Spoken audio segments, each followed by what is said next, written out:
Now, in front of me is the Congress Parkway. And somehow, to be able to get an exit and entrance in both directions for the Congress Parkway, it's right here. You can see it. See the trucks coming down? So, how is the city going to be, and obviously you can see the, what is that called? Well, it's part of the South Loop, is it? But you can see the, anyways, I forget what the area is called. River something. Anyways. Yeah. And I hope you're not hoping I get dementia or Alzheimer's so I forget about these things. But anyways, this Erie Street right here, and you see how this building has this come down, and I don't know if this goes up towards the Congress Parkway, but it's right there. This is the new Bally's Casino going in here. And this street is wide enough, both 2 lanes and everything else, to be able to put an entrance and exit for the Congress Expressway that feeds into 290. So, again, 290 is a bypass that goes around the city. Anything with 2, 4, and 1, all those numbers in front of the 90, 84, 41, those all mean bypasses. So they're going around something. So it's like the 190, it is a bypass that goes around an area that go directly to a airport. But here is Milwaukee Avenue. And then we're going to go up Milwaukee. And we're going to go up Milwaukee, and it's going to be, Milwaukee runs southeast. East is towards the lake. It slants eastward. It runs northwest and southeast. Anything running northwest should be running southeast if it's a diagonal, right? It's the opposite. Southwest, northeast. It's easier to say northeast than east north. But anyways, this is running southeast. And so until, and this is coming into Milwaukee, but this is, what street am I on? Grand, I think, maybe. So, let's see. This is Milwaukee that goes through there. This is Grand. So, on the side, this is Elston, actually.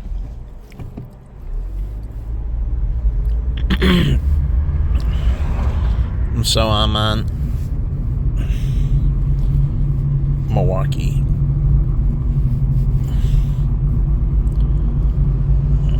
So I should be coming back that way. But anyways, it's all confusing. But I'm on Milwaukee. So the point is, Milwaukee now bends up here. And it eventually ends. It goes from downtown Milwaukee, Wisconsin to Chicago. And it ends in Chicago. But the whole point is, this is all area around the new casino, and I have no idea what they're doing. And I guess the movie industry could remove the homeless from the street here. Invest in a shelter, get them off the street, clean up things. But is all movies about societal decay? Is all movies about, the homeless and the bums and societal decay? So billionaires, it's not about societal decay. It's about misfunction at the top. And so at least that's a refreshing change. And you have some beautiful buildings and so on. Beautiful accents and that. So the whole point is that my Asian church, NCPC, used to be right here in Fulton Market. They rented an office right off of Des Plaines. So Milwaukee runs into Des Plaines, and Des Plaines runs into Roosevelt and ends. And so this is where our church office used to be. And I used to come here for some services, but also I come here to meet with Jessica, who I did have a crush on. And we used to meet up in the church office. So we're down here, and I'm wondering how the city is going to integrate all this. The Fulton Market, the new casino, and, what do they need to do, to make these things great. And here is, what's this say? A labor movement that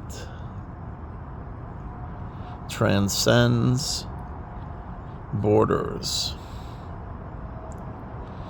and blank enhances people's freedom. Okay.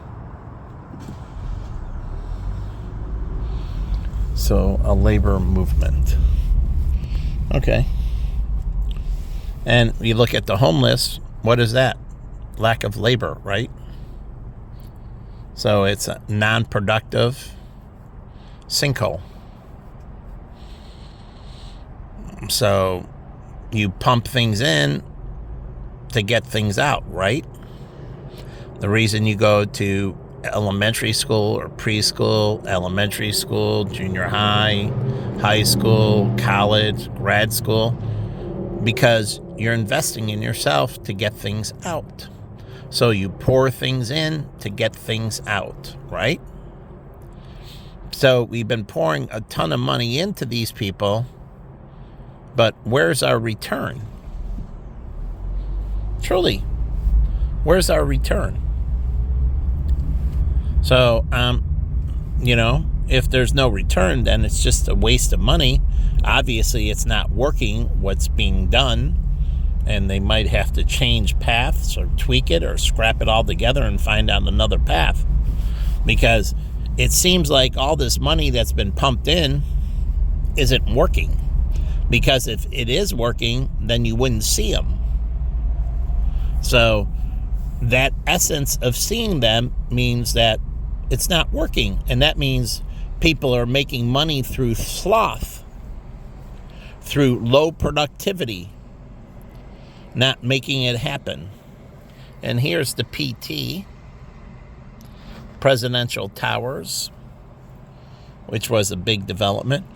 But the whole point was that you pour things in to get things out. So we pour fluid into a bottle so it'll hold it. So when we want to get it out, it's there, right? And we put a cap on it so it doesn't spill or evaporate. Again, we pour things in so we can get them out when we want. Just like putting money into a bank account or anything, and you put it in and then you want to be able to get it out. So we pump all this money into these homeless individuals, and what have we gotten in return? I don't know. More misery and more homeless? The point of pumping money into the welfare system, and that called social safety net, is to minimize the downturn so they can get back on their feet faster. Do you know that's the purpose of the social safety net? To minimize how far they can fall so we can get them on their feet faster. So we want to minimize the downside and maximize the upside. And that was the purpose of the social safety net, putting it below society so there would be this supportive safety net. So it's a net, remember? And when you hit a net, things bounce back up, right? So things fall down and hit the net, then bounce back up. And that's what a social safety net, that's why they use the word net. So it catches them, but they also use the metaphor net, so it catches them on their way down and they spring back up. So the whole essence is not an entitlement program, but to catch them when they're falling, to stop the fall or the losses, to bounce them back up and get them off of the social safety net. So it's supposed to spring them back up into self-supporting existence. It is not an entitlement program. It's a social safety net that is a springboard system to get them from where they are to where they need to be, so they're not on the safety net system anymore. So what's happened is the government, from federal to state to county to local, have lost their way, and they need to be herded in like sheep to get the systems to work correctly again and effectively. So when people fall, it catches them and brings them back up. And yes, this underpins all the financial markets, but it underpins life insurance. People can continue to pay their life insurance premiums and other things. So it allows them to get off of the disability so they can start paying for disability insurance. If you know anything about disability and long-term care or anything, health care, the people that use it understand its value. And so somebody that gets a disability understands the value in disability, right? I understand the value, but I should have been self-financing mostly. So, again, these systems were supposed to be springboard systems. And so, how much you self-finance, and this is what we call, you ever seen health insurance? Partially funded plans and fully funded health insurance plans? Where an employer will have a partially funded or a fully funded plan. That means they take on all the liabilities and they only use Blue Cross Blue Shield and for their network negotiations because they don't want to go out there and negotiate with all the different hospitals and everything else. They don't want to negotiate with the doctor's offices. They've done all that work. All they want to do is rent the network. That's for a fully funded. A partially funded, they're renting part of the network, and the other, they're passing off after a certain stop loss, say $100,000. The first $100,000's on them, and then after $100,000, the health insurance company picks up the liability. So that's called partially self-funded. And they do it at different amounts. I just gave you 100,000. It depends on the size of the employer. But they rent the networks. All of them rent the network. So insurance companies don't go anywhere. They just function as a leasing agency and leasing their networks to an employer who can fully fund a self-insured plan. So they offload all their liabilities in a fully funded, and they just get paid for their network and the processing. Oh yeah, they get paid for the network, the processing of claims, handling everything. That means claims processing and handling the renewals and structuring the benefits and everything. The employer tells them what they want, but they handle all the structuring. They make it happen. So they give the employer the actuarial data. They have their actuaries crunch the information and everything else. But again, these things are designed to provide insurances. The word insurance. Look up insurance. You're assured of something. So when you go in, and this is what a doctor used to talk about on the radio, how healthcare has to insure people. So when you go in sick, they ensure you're going to come out healthy. Truly. And a pharmaceutical company gets paid by an insurance company, and they ensure that this medication works effectively to treat the situation so you can live a full life. Not a diminished life, but live life to the best of your ability. That's how the pharmaceuticals are supposed to work. They're supposed to move you to fully functionality. So again, I wonder how they're, moving forward with these things and doing them correctly. Because it seems like all these systems aren't functioning the way they were designed to function. And they were supposed to keep on working on them to get them to function correctly. And so I don't understand that. It's like the banking industry. They keep on working on it to perfect it so it functions like a well-oiled machine smoothly, a well-manufactured machine smoothly, consistently, without flaw, without hiccup, without headache. And if you do preventive maintenance, you replace the parts before they fail. Do you know what preventive maintenance is supposed to do? Like on an airline and that, you don't want the parts to fail. So an airline or a high-speed bullet train, they replace the parts before they fail. So they do all the testing and everything else, and they know the stress points, and they can tell when it's coming near the point, and they replace it before it fails. So it never fails. That's how it's supposed to work. Not waiting for it to fail, but having an effective preventive maintenance program in place, like for a relationship at a church. Once people get married, the church is supposed to have preventive maintenance programs.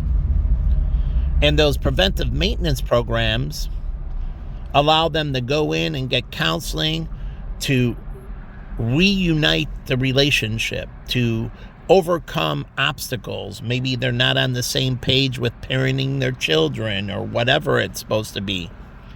But the church's goal, once married, is to keep them married by setting up effective programs that nurture and nature the marriage.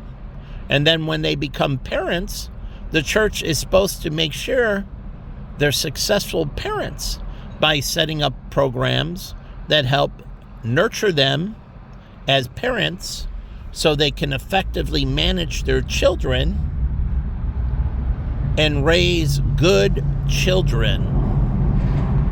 So the church isn't doing its job with the congregation. Now, I told you, what's the name out of New York wrote the book about being single and about getting married and everything. And the reason he did it, he had a huge single population, and he wanted them to understand the rules of dating and how to navigate the singles market so you can find the right person for yourself. And so this is out in New York, not Rick Warren in California. And he wrote this book to give his single congregation guidance on how to find the right opposite sex. And he believes only in heterosexuality, and so does Rick. I've never seen him anything but again, it was to promote education amongst his single congregation, so when they're out there in the dating market, they find somebody who is worthy of them, and vice versa, they're worthy of the other person. To find the right person for each other. And so he put the book together to educate them. And he based it on his marriage to his wife and how they found each other and other things. But it was to make sure that they went through dating, both male and female, and didn't have problems with each other. That they went out and had dates and had good experiences. And if it didn't work out, it didn't work out. And then they moved on forward to another. But that was the point of the book. And the church is supposed to be educating their single congregations on these things. And they don't have to do all the education. The pastor can work with local communities, like they can work with Oakton Community College, Harper, that can put on seminar series or put on courses or whatever it may be. Like you get into a marriage and you don't know how to cook. Well, take some cooking classes. Truly. That's what mamas is for. You know, you don't have the skills. You never change diapers. I've baby fed, changed diapers, burped, been all through it. Taking care of sick children, you name it. So, again, but it's supposed to give you this experience.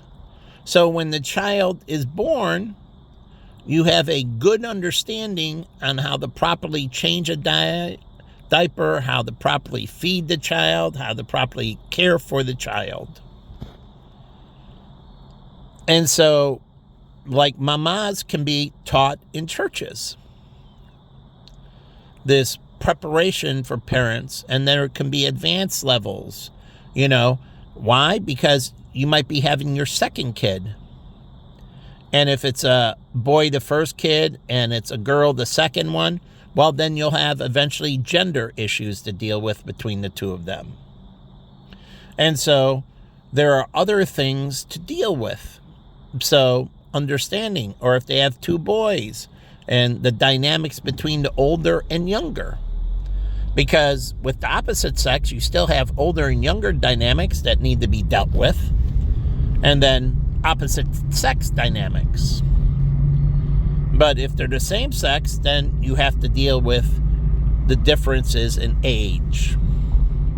That's a main function. That's the main, how do you say, one's more physically bigger and superior to the other.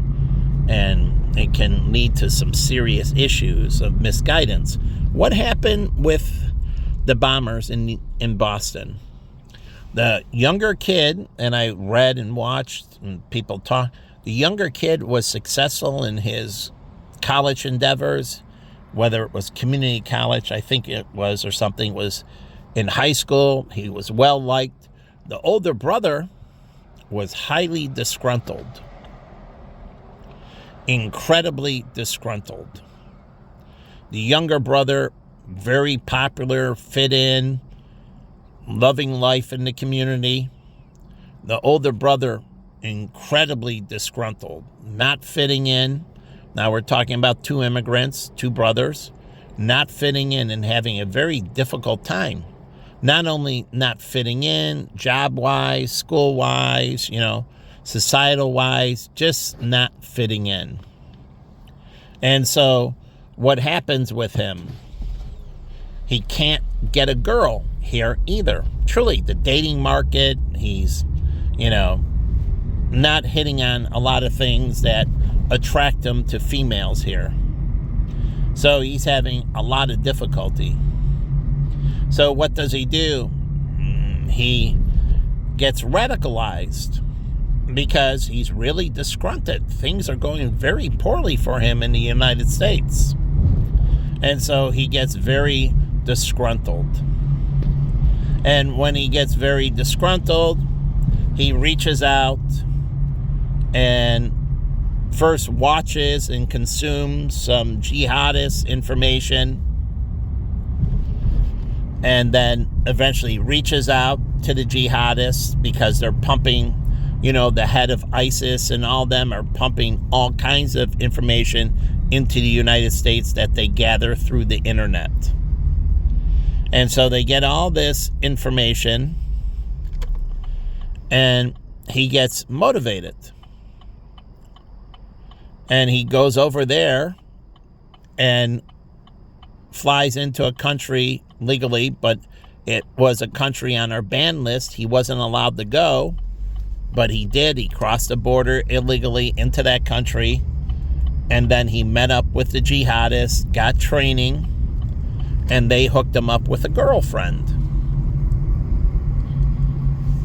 And then he came back to the United States. And then he started mentoring his younger brother. His younger brother, who's alive and he's dead, fit in with U.S. society very well. And so this is why we have court cases, and it's supposed to go to court and air these things out. And court is about like probate, a cleansing. You're trying to figure out what went on, how it went on, so we can figure out how to resolve issues. It's just not about justice. It's also about preventing those mistakes in the future. So it's supposed to create this education, how serial killers operate, how you can protect yourself from serial killers, how you can catch a serial killer before they start, and so on and so forth. Again, it's supposed to have all that, right? So I'm down here where I used to live with my ex. So again, he goes over there and he comes back, and then he radicalizes his younger brother, and then he does the Boston bombing, and then the rest of the story. But the point is, where was catching him with the social worker in school? That he's not fitting in, things aren't going well for him, he's struggling. Where was that with the guidance counselor? Even at the University of Arizona, we had guidance counselors, and you had to go in and do your, exam check. But why did I only see him once? He was supposed to be my guidance counselor in college. I was part of that college, and he was supposed to guide me. He met with me to do my exam check, and that's it. I never talked to him after. So, again, pretty much lazing around. And these people, just like they show 10 Things I Hate About You, which, I think about Heath Ledger and his overdosing, and I cry. And I have a big crush on Julia Stiles. I think she's really cute. And anyways, the point is, the guidance counselor doesn't care about the kids. They come in, She doesn't do anything for him. She's caught up in writing this novel and just throws him back out, not resolving any issue. And the first kid goes in there and he's like, what do you mean I'm go? And he's all confused. Aren't you like supposed to give me guidance and wisdom and figure this out and work through this? And she's like, no, just get out. I got to write this novel. So too busy to do her job, right? Inadequacies in education and teachers and that, and don't see these children that are struggling. Truly. Like one time, Miss Plain asked me, why do I fall asleep sometimes in class? Well, I'm up to midnight, and then I get up at 3 a.m, and I get to work by 4 a.m. before school starts. And, I finish up at 7 and then got to go home and do some things. And then I come to school and so on. But again, didn't do anything. It goes in one ear and out the other ear. So again, not resolving issues. And that's why we have these people on benches. So the people that are in charge to solve the problems fail to do their job. We pay them to do a job that they're very incompetent at. So as I see these people, it gets me incredibly infuriated that these people that get paid all this money, and ask Julie Cho if she's ever watching any of my videos, but again, who, I love the girl, pointed out that we had 2 social workers within our Mercy Committee. And she said that's their job to do certain things. And she was right. And she also pointed out they weren't doing their job. So we had 2 social workers in our church who their career was social work, who did it outside of church as social workers, but they were on this committee to work with the church to be social workers within the church to resolve issues within the congregation. And they weren't doing it correctly. Now, these are 2 white females, and I like both of them, and they're very nice and everything, but they were lacking on getting stuff done and addressing the issues of the congregation. And as Julie pointed out correctly, and I agree, that they were derelict in their duty to the congregation. See, churches can have social workers like Jessica Lee. At NCPC, she was a social worker. And she would help Simon, and she ran Celebrate Recovery and helped many others. Yes, even a counselor like Unya was part of my group, Celebrate Recovery, and a counselor in counseling. But it's good for her. She learns and hears other people's issues and everything else. So she gathers a lot of information about what's going on with people, how they're dealing with them, with this. And Unya could have taken over for Jess and ran at NCPC Celebrate Recovery, or now she's at Park and she could run this counseling, Celebrate Recovery at Park Church, if she's still there. But she was part of it, and she's also a counselor. She's a therapist. That's her job. And she could work with the church, and the church can pay them for this. It's a part-time job. It's a second job. She has a primary one, but this is a secondary one. And if they want one-on-one counseling, well, then they can visit her during the week at her primary job. And those that don't have the money to afford it, well, the church can subsidize So the church will pay for the counseling sessions for those that are economically challenged based on a sliding scale to 100% if needed. But Unya could have moved into that part-time in the church and helped people with these relationship issues. And if they needed more intense counseling, the church would subsidize, if they couldn't afford, for them to get the individual counseling in her office outside of the group sessions. So, yes, the group becomes a feeding ground for her individual practice if needed. So, again, if needed. And if needed, they get the individual, more intense sessions. So, again, these failures of accomplishments of doing your job, and this is why the Bible is very hard on these people, that the Bible expects you to be proficient at what you do and be able to accomplish your task effectively. That's the whole excellence before God. And so if that is done, then society suffers less. So when society suffers, you have the cure. You can ease the pain and ease the suffering and work their way through, like Innerman's Angels. Johnny started it because he had cancer.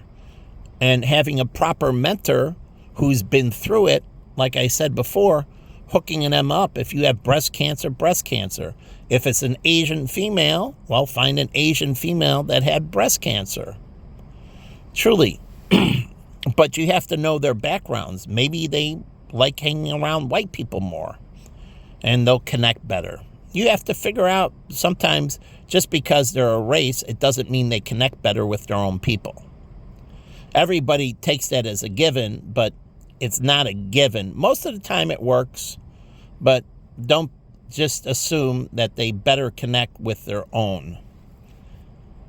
So it's naturally to think that, but again, sometimes it's better, or sometimes they don't want to be around their own people for privacy purposes, and they rather do it outside the community and interact with an individual that's not part of the community, so they don't have to run into them at church or in other places. So sometimes they want somebody outside of the community, so it gives them more peace of mind. And even if they're having breast cancer and people know, but they might just want their mentor to be somebody that's outside of the community. So it gives them more peace of mind. They don't have to run into them. Maybe they don't want to run into them afterwards and keep on reminding of the pain and misery and suffering they went through. It's like where I live. It reminds me of my first breakdown, now my second breakdown. And so it reminds me of all these bad times. And I go home back to the reminder of all the negativity in my life. So it's like kicking me in the face. And what do people say? Get a fresh start. Find somewhere else. Truly, like the Browns, their first son died of accidental strangulation, accidentally strangled himself. And then the second son died of an accidental broken neck. He went diving into shallow water, which they didn't have the signs. It was supposed to be deep. He hit his neck and then broke it. He was paralyzed. Then he drowned, the coroner said. And before he drowned, people were stepping on him, the coroner said, because they didn't know it was a body, and he had all these bruises from people walking over his body. So the coroner, all these people stepping all over him. So anyways, they couldn't live in Deerfield anymore because they said they couldn't go home to that house because it reminded them every time about their 2 sons, and they were afraid they were going to die if they stayed in that house, because all it reminded them about was these horrible, yes, they had happy moments, but these tragedies were severe, and all it reminded them about is this tragedy. And staying in this house reminded, I talked to them before they left, so they put the house on the market, they sold and moved somewhere else to get a fresh start.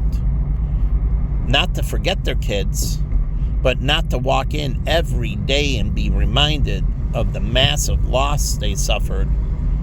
And they were older, so they should have adopted. They truly wanted a kid, and adoption or fostering would have helped them greatly. Oh, it would have helped them, and they're great parents. They're great people. And so fostering or adopting would have helped them greatly. And I just saw a thing for the Chicago Symphony Orchestra with an Asian girl with, I think, a violin, or it could be a cello or whatever, but a string instrument. But there's lots of Asian females and lots of good-looking Asian females that seem to play for the Chicago Symphony Orchestra.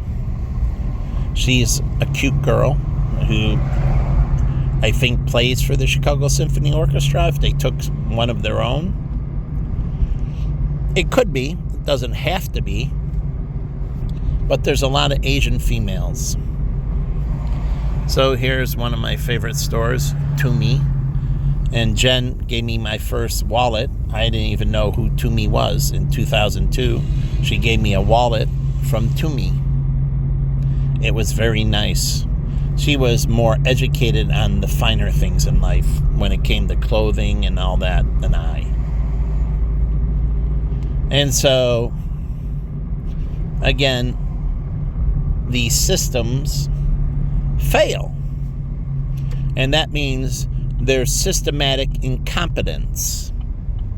Like you look at the black educational system and you look at the students they produce, and you see massive failure.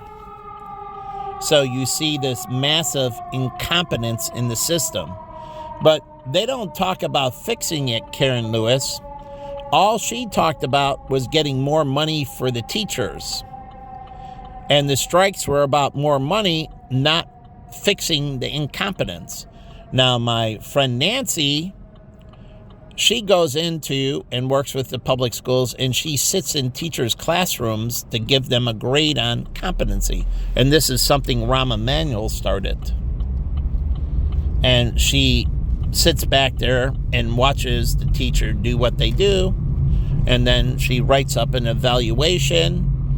And then she goes over it with them, strengths, weaknesses, opportunities, threats. And they put together a package for improvement.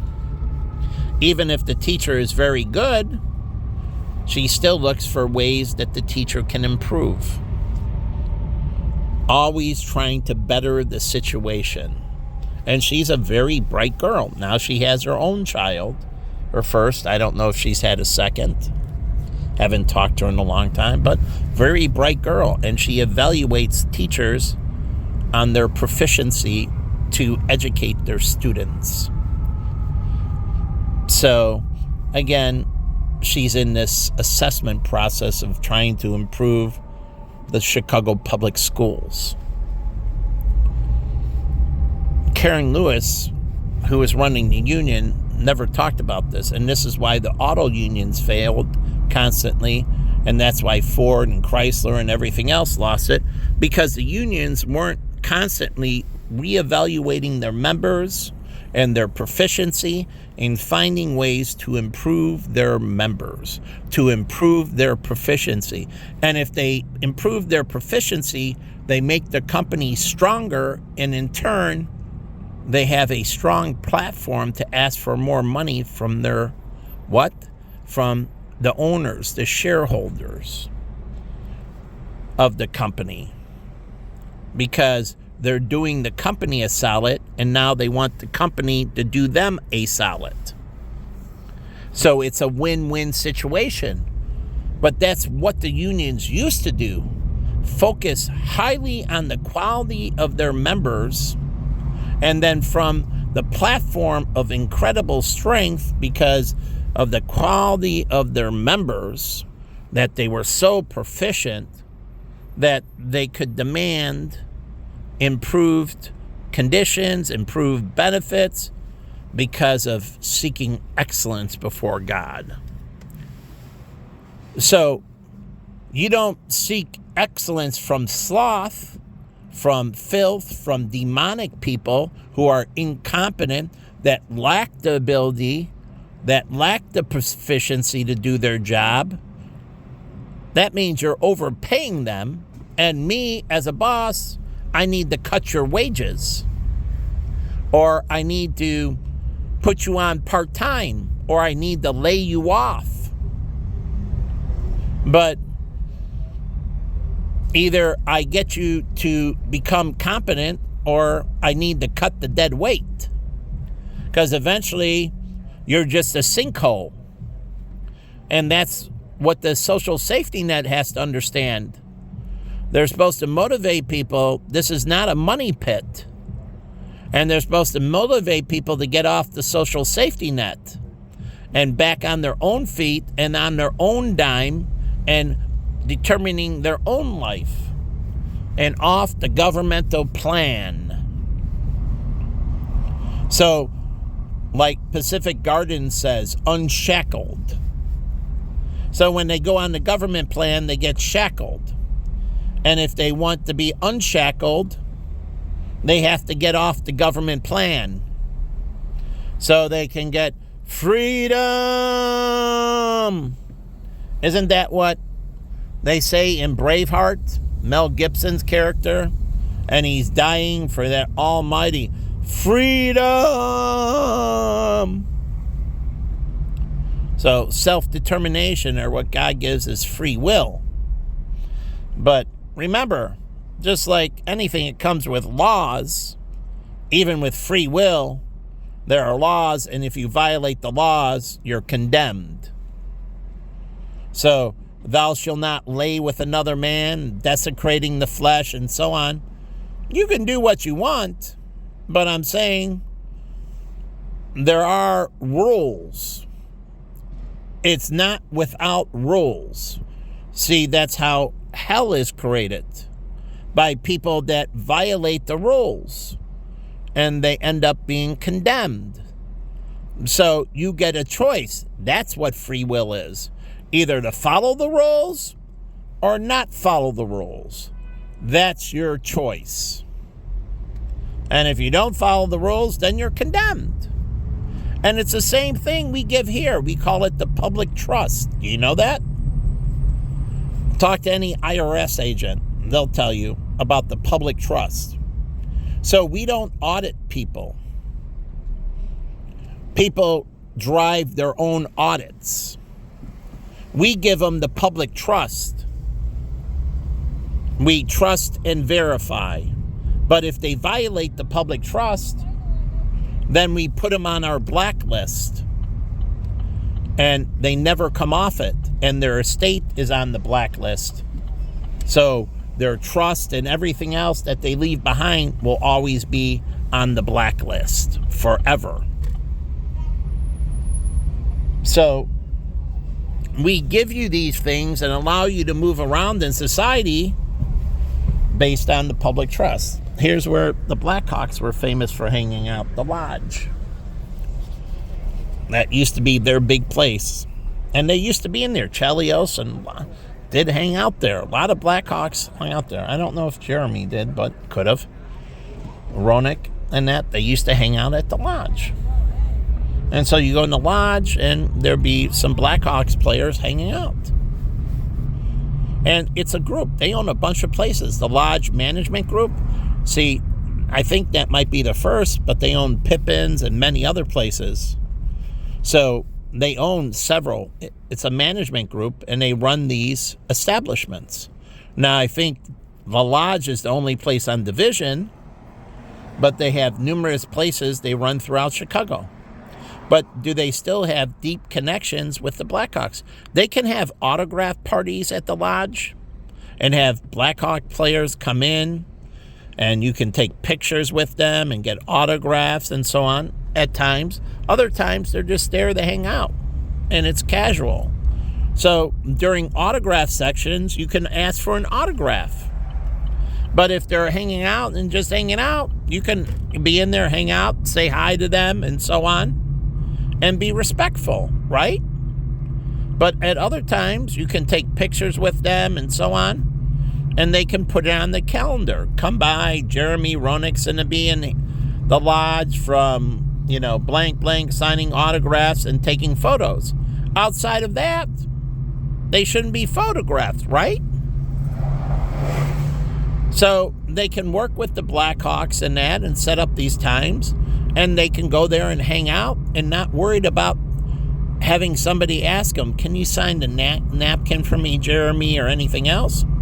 Because that would be inappropriate, right? So Tulsa with Sylvester Stallone, the Tulsa King. I like the show. But again, they can have appropriate times. So they need a life too, celebrities. And so there needs to be conditions like with TMZ and that, what's fair play? And they need to talk to the Screen Actors Guild because TMZ is part of the Screen Actors Guild. They should be.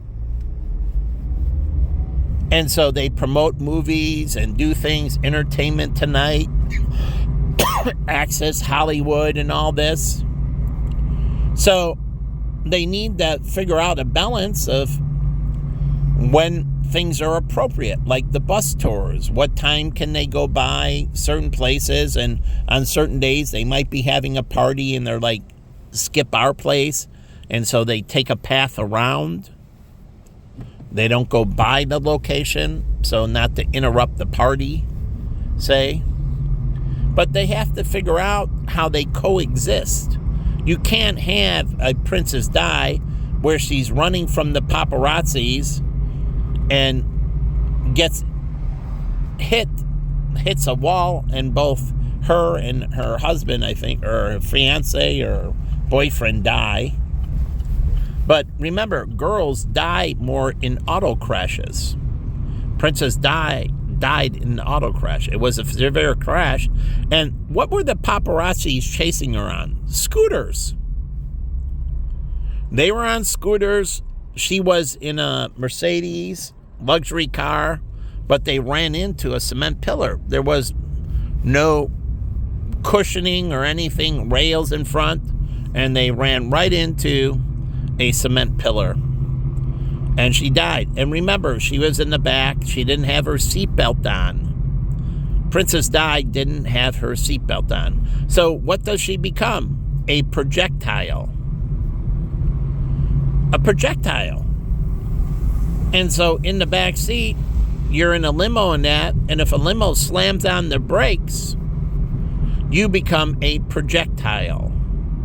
Just like in the bus, like a bus hits a speed bump or a big pothole, and you bounce up on the CTA bus. If it hits a big pothole, because of how it can only absorb so much, it passes that energy on inside the bus, and you hit your head on the ceiling, and there's been severe neck injuries from that. Because buses don't have seatbelts. Neither do trains. Truly, because people got to get on and off, but if people were booking their stuff and you knew where people were getting on and getting off, then the phone can alert them on the CTA bus. And the phone buzzes you and says, hey, Mike, your stop is coming up. So think of how valuable that's for out-of-towners riding the CTA or RTA. And it tells them when their stop is coming out. The trip planner plans from where they get on, and the phone tells them, yes, it directs them right to the subway station or the elevated station, and it tells them their train is arriving, and get on the red blank, just like GPS telling a car where to go. your turn is coming up, and turn left in 5, 4, 3, 2, 1, turn. But again, it tells them, train is coming up. And it knows the left side from the right side of the platform. So again, it can work with transponders in the station. And so it tells you your train is coming up and your seat is in the third car, number 5. Each of the train cars have to have numbers on them. And it says, you're in car number 5. It is the third from the back. So count 3 from the back. 1, 2, 3, number 5.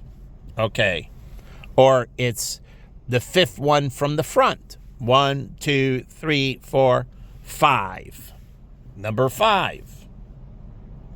So again, it tells you, and it tells you where your seat is. You go in the door, make a left, your seat will be the third on the right. And then it tells you your station's coming up. Prepare to exit. Do not remove your seatbelt.